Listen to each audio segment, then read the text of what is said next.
Hello everyone, thanks for coming outside with me today. Today I actually want to have a semi-normal conversation, and I wanted to do this in podcast format, but no one listens to podcasts compared to watch a video, and I know that the title is catchy. I know that's going to grab your attention. I know there's already a lot of very angry people in the comments, but I'm an English teacher, and it takes me 15 minutes to tell a knock-knock joke because that's the amount of backstory I need to have. I love understanding the history of things, the backstory of things, understanding why things are the way they are, whether it's archery, plumbing, or the rafters in my house. I don't care. I like learning new things. And one thing that is very apparent in the archery community over the past couple of years is the complete lack of background knowledge on the Ashby reports and why the Ashby reports even exist in the first place. So this is kind of what I want to give to you, because this is really why I say what I say, that the Ashby reports aren't telling you the whole truth. They're not giving you at least everything that you would understand, or at least they might tell you, but it's kind of in like a real quick kind of way. And this is going to be a very lengthy video, obviously. I mean, my videos aren't short to begin with. I want you to shape and actually put what you're believing into a proper box, into a proper format, because it seems like a lot of people are just like, yeah, 650, 19% or higher. There's a lot of backstory as to why that is the way that is, and I think a lot of people are uninformed on that end. So let's dive into this. I'm going to throw a whole bunch of screenshots onto the screen, maybe do some of me scrolling down here through my laptop, and let's talk about why I say what I say here, because I think a lot of people just are either misinformed or just not informed at all as to any of the ins and outs of the Ashby reports and why they even exist in the first place. So let's turn back the time clock here, jump in our time machine, and go all the way back to the roaring 1980s. Yeah, that's right. The 1980s is where we're going here with the beginning of the Ashby reports. And I know a lot of you don't really have a grasp on, if you're new to the sport in particular, where archery was in the 1980s. You're talking bows with wooden limbs, compound bows with wooden limbs. You're talking like 4 pulleys, right? 2 that are like towards the limb pockets, 2 that are on the end. You're talking steel cables. You're talking finger shooters. You're talking a lot of things that have no business in today's modern technology, just 41 years ago, back in 1981. And so when people start to say like, oh yeah, the Ashby reports are, this, that, and everything, there's a lot of modern day testing. But in 1981, no. Bows IBO'd in the 270s, 280s, and that was at 80 pounds, 70 pounds, obviously 30 inches, and like 40% let off, okay? Shooting a 350 grain arrow, right? That's how pathetically slow they were and pathetically inefficient. And of course, in the 1980s, only in the late 1970s did Pennsylvania make compound bows legal to archery hunt with. Right, so you got to remember that there was a vast majority of people still in the 1980s that was hunting with trad gear, and this is really going to come into play later when we go to talk about like the arrow builds themselves. But the 1980s, trad archery was still a phenomenally large part of the bow hunting community, and so that is the age of what the equipment we're talking about here, the inefficiencies and the uselessness compared to modern now 2021 technology that we have.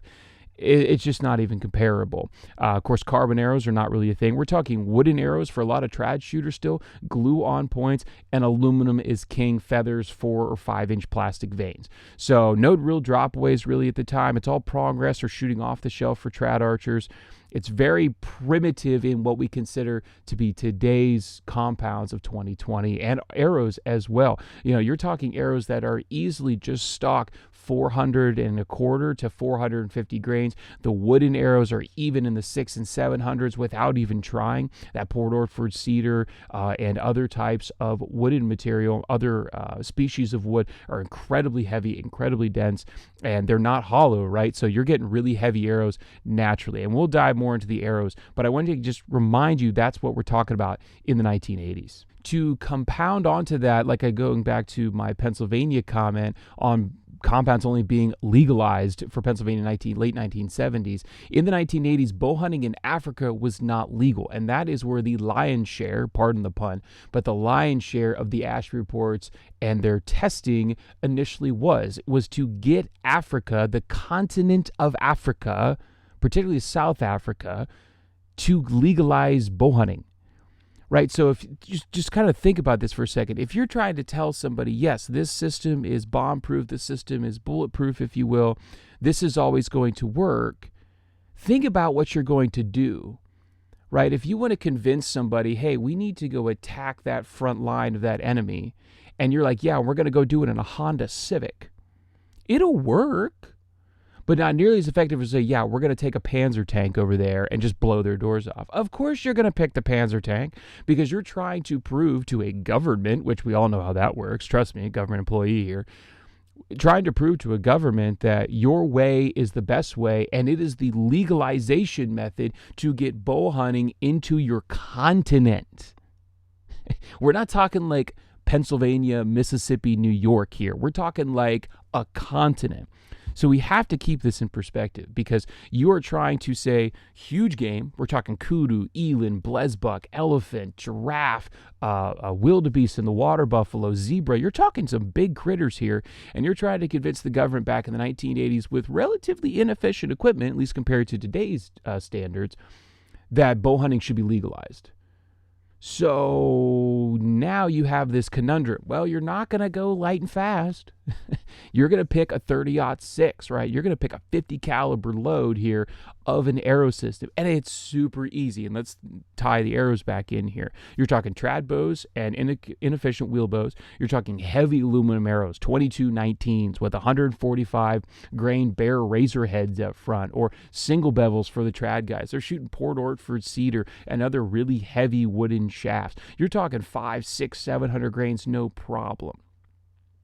When you combine all that, it really makes sense that 650 grains kind of ended up being the number, eh?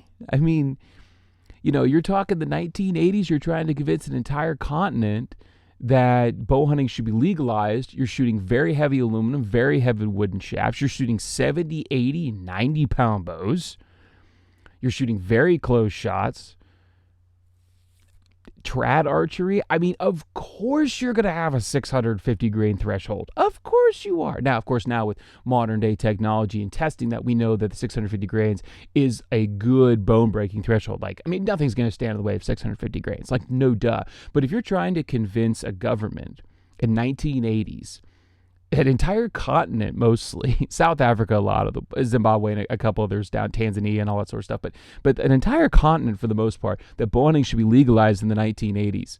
You're going to pick a 650 grain arrow, and it's easy to achieve, right? 650 grains nowadays is not easy to achieve, right? A stock arrow nowadays is in the 400s, maybe close to 500. I'm 31 inches, 60 pounds.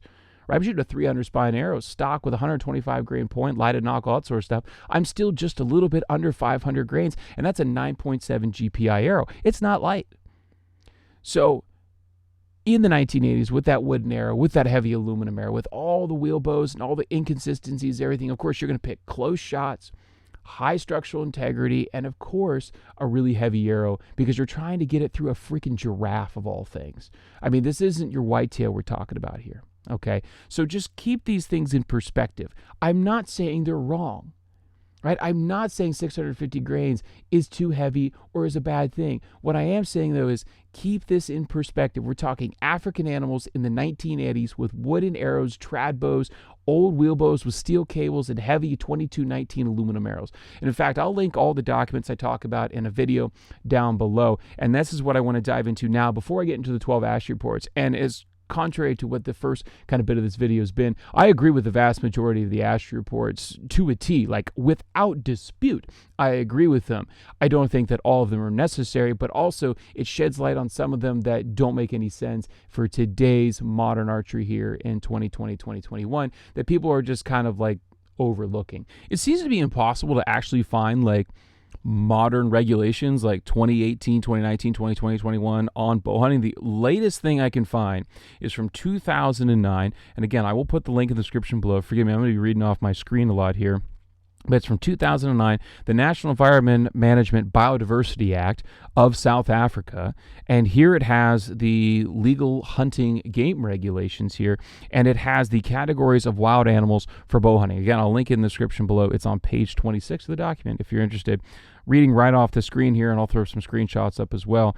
The following norms that apply to the hunting of wild animals with a bow and arrow in South Africa, and it has pretty what I would consider to be normal, right? 300 grains for category 1 animals, little things. I mean, you're talking small carnivores, game birds, hares, rabbits, pygmy, antelope. You're talking 300 grain minimum, right? That makes sense. Minimum mass, draw weight of 40 pounds, 30 foot-pounds of kinetic energy. But then you start stepping up into medium game, reed buck, impala, blesbuck, the warthog, spring bucks. And if you've never seen some of these, they're not like tiny. Their whitetails are a little bit small on the whitetail size, but they're still pretty tough. Like a warthog is basically their version of a beefed up feral swine. So it's not like it's like super like not easy to punch through. You're talking 50 pounds of draw weight minimum, at least according to this chart. I don't know if anybody actually like does anything with these charts. Like, I don't know if anybody actually enforces this. I've never hunted in Africa. I've never gone over. If you have gone over, I guarantee you right now you're in the comments, no one ever checks this, whatever. I'm just reading what I can find here on the intranet of exactly what's going on. So a minimum arrow weight of 400 grains, that's not hard to achieve. But then it's when you get to the category 3, 4, and 5. Okay, and this ties into what the Ashby reports. They talk about harvesting giraffe and elephants and hippos, these dangerous games, these lions, these really heavy, really thick-skinned, several ton animals in some case in terms of their own body mass. So category 3, bow with a minimum draw weight of 60 pounds, 60 feet-pounds of kinetic energy, and a minimum arrow weight of 500 grains. And this is your kudu, your gemsbuck, your zebra, your waterbuck, your wildebeest. These are your bigger critters, right? And the minimum, according to this, is 500 grains.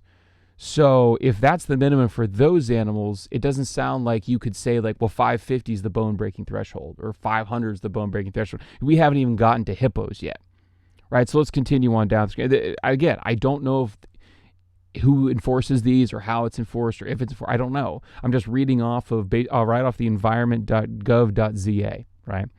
Cape buffalo is a category 4, minimum draw weight of 80 pounds. We're talking Cam Hanes here, and a minimum arrow weight of 750 grains, right? So, like, if you want to tell me that let's continue on. Category 5 is giraffe, which would be arguably the largest. You can't hunt elephants, from what I'm gathering, with a bow and arrow anymore in South Africa. Minimum draw weight of 90 pounds, 750 grain arrow. Okay, so you're talking a 90-pound bow, which I don't know how many are even made. Some companies still make 80-pound bows. Hoyt and Prime come to mind. But so you're talking an 80-pound bow, 750 grains, or 90-pound bow, 750 grains for Cape buffalo and giraffe. If you're going to go to Africa, right, and let's say you don't have a Cape buffalo tag, so you got like the zebra, the gemsbuck, the wildebeest, the kudu, all that sort of stuff as a possibility of harvesting that animal in that hunt, and maybe you also go out for impala, blesbuck, whatever. You're going to pick the heaviest arrow minimum, right? That just makes sense. What's even the purpose of talking about 300 grain arrow, 400 grain arrow? If you're going to Africa, you're not there to shoot rabbits and warthogs. You're there to freaking shoot kudu and gemsbuck and Cape buffalo and wildebeest. You're going to be taking a 650 grain, 700 grain arrow because it covers all of your bases legally, at least based off this chart. So why on God's green earth would you say, oh yeah, the bone-breaking threshold is 500 grains or the minimum is 550 when the legal number is 650 and it doesn't then cover all of the animals that you could be possibly hunting on the continent that you're trying to legalize bow hunting in the 1980s? Listen, I'm not saying anything's wrong. I'm just stating what I see, the facts. And like I said, I'm going through all these websites trying to find all this different information on what is actually legal and what is not legal. And going over, and again, I'll put all these links in the description below. Some I see where that 500 grains actually not, it's like 400 grains. Some I see, and we'll get to this later on when we talk about the 12 reports. Let's talk about broadheads that are legal in size or serrated versus not serrated that are legal in certain parts of South Africa. So there's a lot of things there's a lot of pockets and holes that I just don't really understand. But at least based off this government document from 2009, if you want to hunt in Africa and you take a 400 grain setup, you've just eliminated half the game species in Africa that you want to take home and mount in your wall anyway. Who wants to go to freaking fly all the way to South Africa and come back with a warthog and a bush pig because you didn't take a heavy enough arrow? It makes no sense. So I don't know. I can just hear all the people in the comment section right now. Oh, it's so good. And I'm going to keep saying this throughout the video. I don't disagree with 650 grains. I don't disagree with 19% FOC. If you want to go for it, hallelujah. I don't care. You come into the shop, you want to build a 750 grain arrow, I'm going to help you. You want me to help you tune it? Sure thing, man. Let's have fun with archery.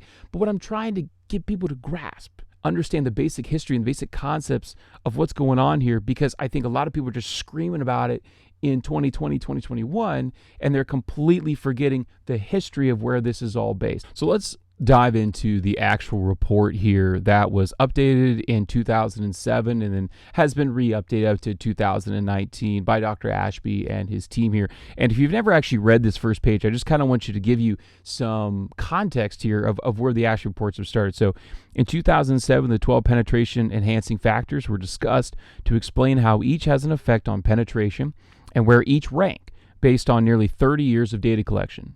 Indisputable facts and evidence there. Indisputable. I am not denying it. What they've done is amazing. Completely undeniable. Study and analysis of the penetration enhancing factors has continued over the last decade.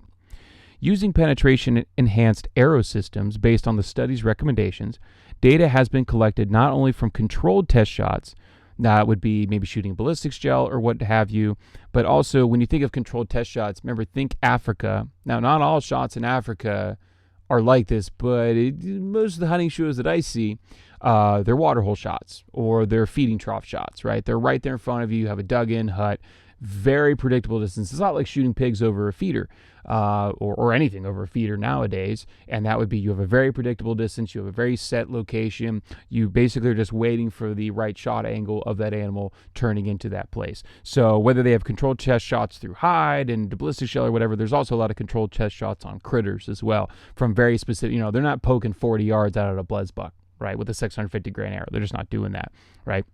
They're interested in penetration, not trajectory. That's not part of the talk here. More importantly, from real hunting shots by numerous hunters on over 1,700 buffalo, again, 700 grain minimum, 750 grain minimum, keep that in mind, 96 elephant, which is illegal now, for at least from my understanding, several hippo, and countless bison, elk, moose, bear, eland, kudu, sable, wildebeest, zebra, and lesser game. The following is based on the additional data covered over the last decade using compound bows, longbows, recurves, and crossbows. The study's previous findings have been strongly validated. The goal of every bow hunter is to achieve the most penetration possible on an animal with the intent of a full pass-through. All right, there's 12 of them. Number 1, structural integrity. Not even a question.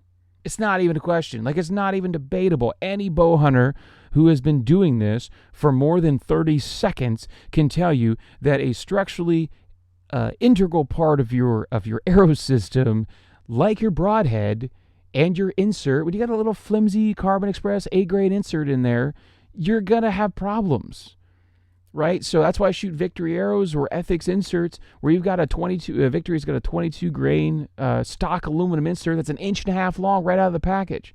Screw 125 grain broadhead in there, you've already got almost 150 up front. So for all you guys shooting a little Carbon Express 8-grain insert and 100 grain point, I'm already beating you by almost 50 grains. It's not hard. Right? Bumping your structural integrity is not difficult. And of course, moving to a fixed blade broadhead drastically increases your structural integrity because now the pieces are integral to each other. They're not moving. They're not independent of each other. Sure, when you assemble them, like if you put a slick trick or a muzzy together, they're not, of course, a one-piece fixed head like a VPA, or a Bishop Holy Trinity, or any of the other single bevels, the tough head single bevels that are on the bevels. Barney Pebble. It's the Flintstones, modern Stone Age family. From the town of Bedrock. All right, we got a little weird there. Sorry about that. Structural integrity is important. There's nothing more to talk about that. We're not even going to read the paragraph. Number 2, arrow flight. Also, number 1, number 2, I would even say arrow flight is even more important than structural integrity, but I think you could flip-flop them either way. They never leave top 1 and 2. Arrow flight is number 2 in importance or number 1.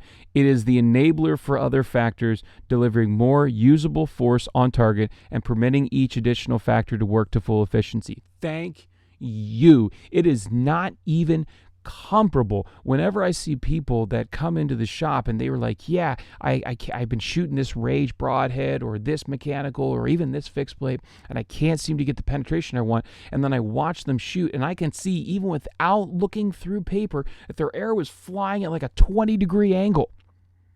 Well, no, duh. When it hits, it's going to try to redirect all of its force, and it's losing all of it in angular momentum. Oh, it's just atrocious to watch. If you just spend a day, 2 days, 3 days, it's worth it. And it's not difficult, right? Little rest movement, make sure your D-loop's in the right place. If you have a local bow shop that does it right for you, it's not that hard. If not, do it yourself at home. There's links, places for my videos that'll help you with that. But getting an arrow set up that is flying straight is storing more energy out of the bow. You'll notice your bow is quieter. When your bow is tuned, and your bow is in time, and your bow is maintained properly, it's quieter. It's more efficient. It's more vibe-free. Your arrow is absorbing more energy. Now, the heavier that arrow, the bigger that arrow in that regard, the more mass it has, the more energy it's able to gather. So there's a benefit of bumping up your arrow weight a little bit. It's even going to make your bow quieter, absorb more energy, bring more power downrange. Who doesn't want that? Right? But having your arrow fly perfectly straight, and I will throw all the links in the description, maybe a card, when tuning hits the fan, because it seems like it does happen for a lot of people, and I was there for like a decade. So it took me a while to figure it out, my process of how I tune arrows, and it just goes perfect. It just comes out great. I'm not saying I'm great, it's just the process of me learning from other people. And this is the type of resource that I wish that I had when I was starting in archery. Number 3 is arrow weights forward of center, or FOC. I will throw a link in the description below to a video collaboration I did with Brandon McDonald, right here in this spot actually, of our discussion on FOC. I'm not a big proponent of FOC, but let's go over the Ashby here. There's several paragraphs here that are gone on, and I do not have the thousands of animals shot, right? The thousands of animals that have this, all these data points on FOC for arrows. But let's just go through it anyway. The arrow weights forward of center, or FOC, or how close the arrow's balance point is to the arrow's tip, comes in as a number 3 factor. Using arrows having extreme or ultra extreme FOC does more than any other feature except flight quality to maximize the effect other factors offer. I don't know. I mean, probably more. I would say arrow weight, though, that's flying straight does better. When we were kids, I speak like we've been friends. I mean, we have been friends. We're friends. So I talk about shooting aluminum arrows. I have videos on shooting aluminum arrows, and I'm not unfamiliar with aluminum arrows. That's how I started shooting both 3D, indoor, and hunting as well. Shot lots of different sizes, 2312s, 2016s, 2219s. There was super heavy, super lobby arrows, beach balls flying down range. Talked about that earlier there with the bows back in the 1980s. So I started shooting in 2004, 2005. But when people start talking about FOC and how it is now the most important factor, people have forgotten the aluminum arrow. Aluminum arrows do not inherently have a whole bunch of FOC built into them with the standard hunting arrows that we see, 2315s, 2512s, 2219s, particularly the 2219, which was like a really heavy, like a 300 spine, basically carbon arrow of the aluminum era. And it was impossible to get FOC with that thing, because that thing, I want to say it was close to 13 grains per inch, very heavy, if not heavier, very heavy arrow. And you were only shooting a standard 25, 35 grain aluminum insert on the front, because they don't make brass for arrows that are 22 diameters back in the 1990s and early 2000s. They still don't. And then you shot about 125, 135. Some guys would shoot like 165, like a Bear Razorhead or a Zwickey Eskimo, something like that. And that arrow was maybe 8-9% FOC. Maybe 8-9% FOC. It was lucky if it was pushing 10. This whole 19%, 13%, 30% FOC, it didn't exist. So how did they get high FOC arrows like this in 1981 in particular? Because this has been, like, the FOC has been around. Well, let's skip down here. We're going to skip number 4, mechanical advantage. We're going to skip number 5. We're going to skip number 6. We're going to skip number 7. And then we're going to go to this little tiny one. Number 8. It's 3 lines long that no one ever talks about. And it really dates the Ashby reports. And again, I don't disagree. but it does date it, and it really shows you what we're talking about here when we're talking FOC in this 19 to 30%, at least the way I see it, okay? Tapered shafts. If you don't know what a tapered shaft is, there's three types of shaft. There's parallel shafts, which are what basically all shafts are these days, where it's the same diameter both in the front of the arrow and the back end of the arrow. That's a parallel shaft. It's parallel the entire length of the wall from tip to tail. When it comes to a tapered shaft, it's actually more conical. It actually starts out fatter in the front and gets skinnier towards the end. Probably the most recent hunting arrow that was built that was tapered was the FMJ T64 from Easton. It was released, I think, in 2018 or 2019. And it starts out as a 6 millimeter front, which is a standard front. It goes back to a 4 millimeter back end, which is a standard micro diameter 166 back end. And it's the idea, it's a tapered shaft. And the idea is you get more weight because you get more shaft, right? Because it's fatter, it's bigger, and the further it moves back, you lose less and less material and it becomes thinner.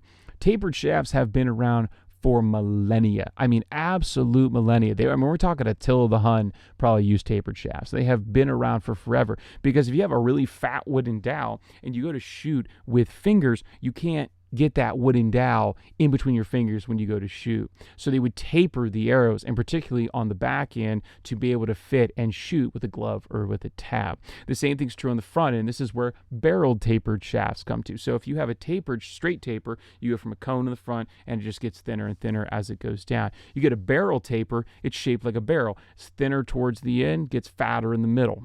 Okay, so that's a barrel taper. So you would have your glued on point in the thinner one end, so you could get a smaller point. And on the back end, it would be tapered so you could shoot with fingers.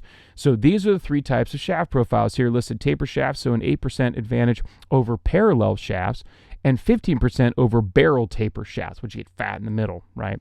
Parallel shafts show a 7% advantage over barrel tapered shaft. This is applicable to all arrows and shaft materials on all hits. Why does nobody ever talk about this? Because this doesn't exist anymore, except for $300 a dozen. So those FMJ T64 arrows are like $300 a dozen. $270 at least for the shafts. I think the Easton ACEs, ACCs type stuff, they're tapered in a particular way. I have, they're not tapered, but they're definitely weighted forward. Some Easton Triumphs, which they don't make anymore because they were crap, but they were Easton's attempt to make a more rigid front end. They put an aluminum sleeve in just the front portion. You actually cut the arrow from the back end. It was a very bizarre arrow. I shot them because I found them pretty cheap and shot a couple of really nice scores with them. The issue was, well, they're not very durable. And the same thing's true with a lot of tapered shafts. You're going to get a lot of, if arrow's not flying right, you're going to get a lot of weak stressor points out of modern day compound bows. Out of trad bows, parallel taper or a parallel or a barrel taper or a straight taper, there's some definite advantages here, according to the Ashby reports based on percentages. This is number 8. It sneaks in there. But now let's go back to the FOC thing. If you have a straight taper arrow, and I mentioned this already a little bit earlier, you have more weight in the front end of the arrow, and you haven't even added points or inserts yet. Right, so of course a tapered arrow is going to have a higher percentage of FOC, and of course it's going to make more difference because you have a huge hole in the front and a really tiny hole at the end. But they're expensive to make, they're not user-friendly, they're not consumer-friendly, and outside of the trad world, they don't really make all that much sense. In the first foot, you're going to put this massive amount of extra taper and a massive amount of extra wood up front. Well, of course you're going to boost your FOC. Throw on a 200 grain glue-on single bevel. Of course your FOC is going to be through the roof because your back end of your arrow whittles down. You're losing material as you go down. So sure, it's nice that you get that extra FOC, but in modern day compound world where you're shooting lightweight arrows and stock components and you're getting better speeds and you're getting more efficient bows and more efficient arrow setups with carbon arrows. They make carbon tapered arrows. And they're like $2,000 for 3 of them. It's not cheap and it's not efficient to have that type of system. And I think that's where this FOC, high FOC, was really assisted. Because I see people that shoot 12%, 13, 14% FOC, and they are blowing through things like they're shooting a freight train. And they're shooting like 28 inches of draw, like 525 grain arrows. They're not shooting these huge and they're blowing through things. Absolutely blowing through things. I think the FOC thing is blown out of proportion. I don't disagree that 19% FOC blows through things, because now if you have a 19% FOC arrow, you're now talking like a 550 grain arrow at a minimum.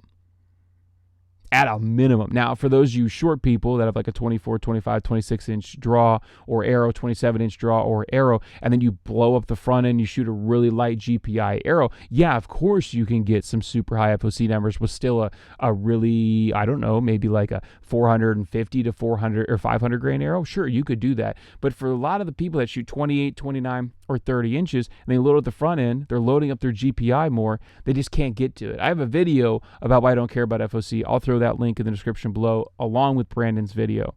But I just think this is, again, just some historical context to add, because a lot of people don't know that tapered shafts are a thing, right? They don't get a lot of press, they don't get a lot of market, because they just don't make sense in the 21st century for carbon arrows for compound shooters. All right, ship number 4, mechanical advantage. So mechanical advantage is the 3-to-1 ratio, and that is 3 times the length to 1 times the width. So if you have a 1-inch wide broadhead, it should be 3 inches long.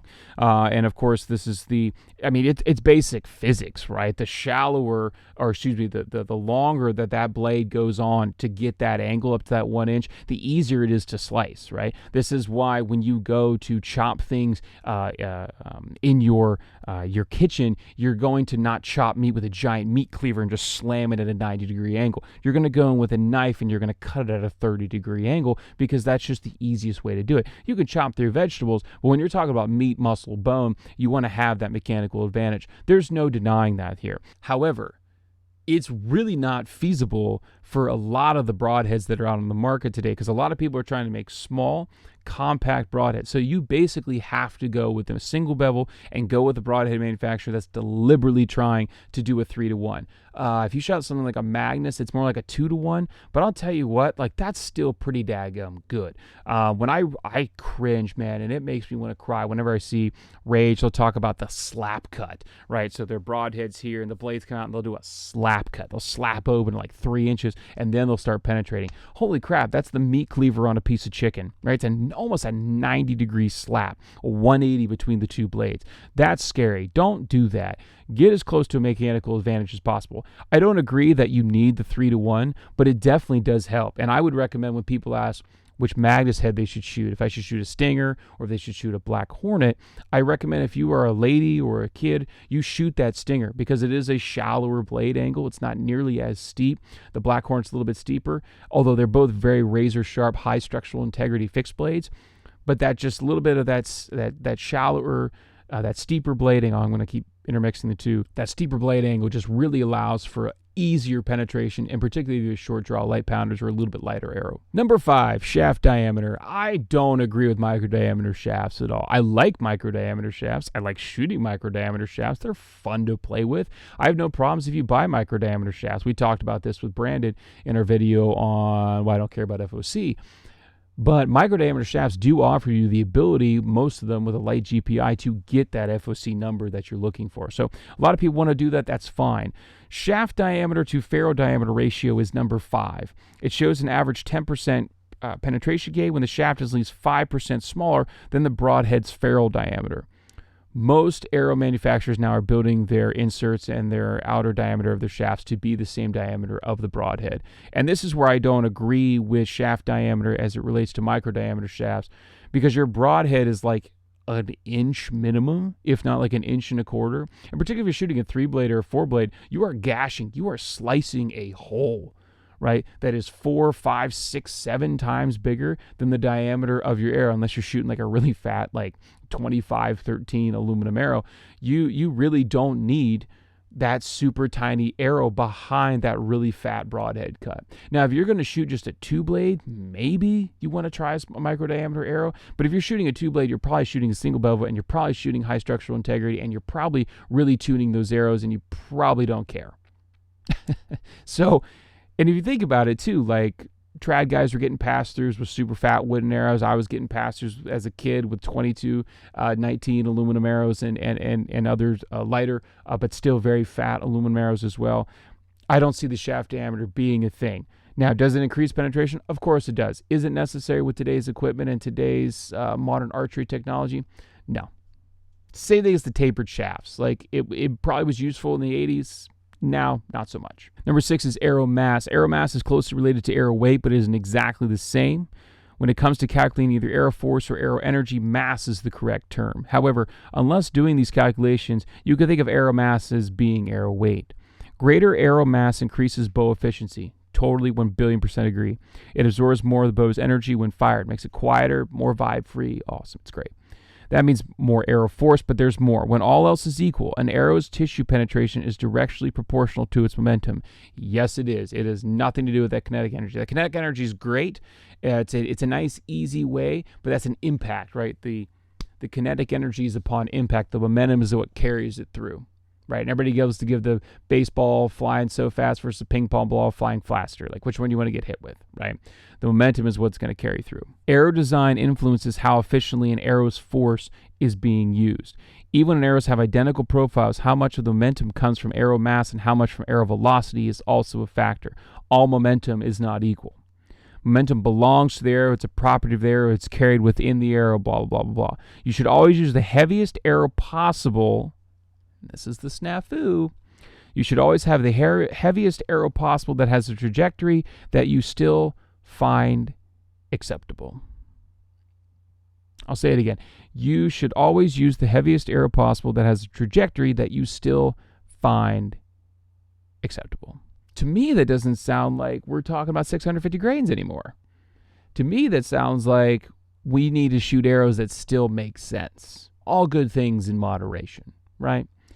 So let's think about this for a second. There is a great video clip, and I will ask Brandon if I can put it in this video. He probably will say no because he's going to hate me forever. But there's a great clip that Brandon does where he shoots 2 arrows of vastly different weights, and he measures the time it takes for them to arrive to the target. It's a great clip. Lighted Noxie pairs it up beautifully. However, when you look at it, when I looked at it, I didn't care about the time it got to the target because a whitetail is going to beat me every single time. I don't care how fast your bow is or how heavy your arrow is or how slow or whatever. It's going to beat it because it's going to hear the speed of sound. The speed of sound moves a heck of a lot faster than your arrow does. The arrow speed getting to the target is not the deal. It's the absolute rainbow arc trajectory. So the normal weight arrow, let's just call it, flies much flatter than that super heavy arrow. And for me, it's not about judging the distance. This is where some people really get stuck on. They're like, well, it's judging the distance. You got to be down to the exact yard. Well, I just keep all my shots to 20 and in. That's fine. I keep all my shots basically to 30 and in. I've taken one shot in my entire life that was successful on an animal at 35 yards. I've taken one shot at 40 and it ended disastrously. It was many years ago. I will never do it again. Never want to repeat of that situation. But you can say, I'm going to keep all my shots 20 and in, or for the guys that are down in Texas or in New Jersey or other places where you can hunt over bait and you know that shot's 18 yards, who cares what arrow weight you're using? Holy smokes, shoot an 890 grain arrow. I don't care. It sounds great. You know exactly how far it is. You could set a single pin slider to 18 or 20 yards, or whatever your number needs to be, and boom, let it rip. But my problem is not judging the distance, because I have a pretty good idea of what my 25 to 30 yard radius is in the woods. My issue is hunting in contiguous timber, which a lot of you are as well at home, is the trajectory of it going up and over. I don't know about you, with this saddle hunting thing, I'm getting into places that I didn't think were possible, and I'm getting on deer. Like, I'm getting a lot of deer in some really tight spots, and I've got some windows. I got real tiny windows, and since I hunt in contiguous timber, I got branches everywhere, and I'm already big. I'm 6'4". I got a long wingspan. I'm already really high up my platform. I cannot afford to look at a deer that's 25 yards out and try to guesstimate by looking up above me if I'm going to clip 18 different branches on the way. Because I know with my bow shooting around 270 feet a second, somewhere in that ballpark, I know exactly how much window gap I have. And I don't have to guesstimate. And particularly at further distances, if you're really going to try to push it 30, 35, 40, 45 yards, your arc is now getting incredibly worse. And the trajectory is no longer acceptable. So it's not about chasing a speed number. For me, it's about chasing an arc.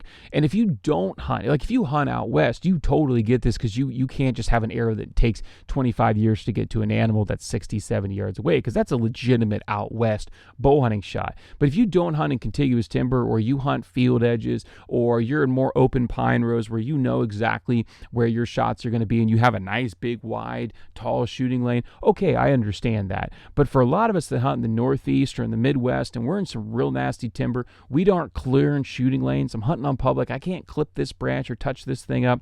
The arrow trajectory, to me, in order to make sure that I can fit arrows into windows and into spots that I need to, it outweighs shooting a very heavy arrow.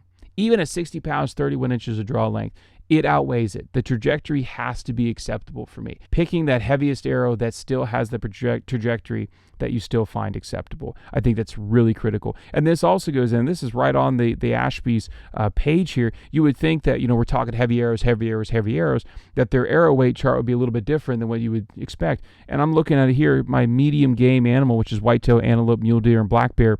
The recommended arrow weight is 400 grains as a minimum. 400 to 500 is a recommended arrow weight for whitetails on the Ashby website. Like, I'm not making this up. It's right here. So that's the minimum range to use, but it's below the heavy bone threshold. Well, of course it is, right? African Animals, 1981, trad bow. Okay, we understand. So that's perfectly understandable. And I don't doubt that 650 grains blows through almost every bone on this planet, including a hippo's.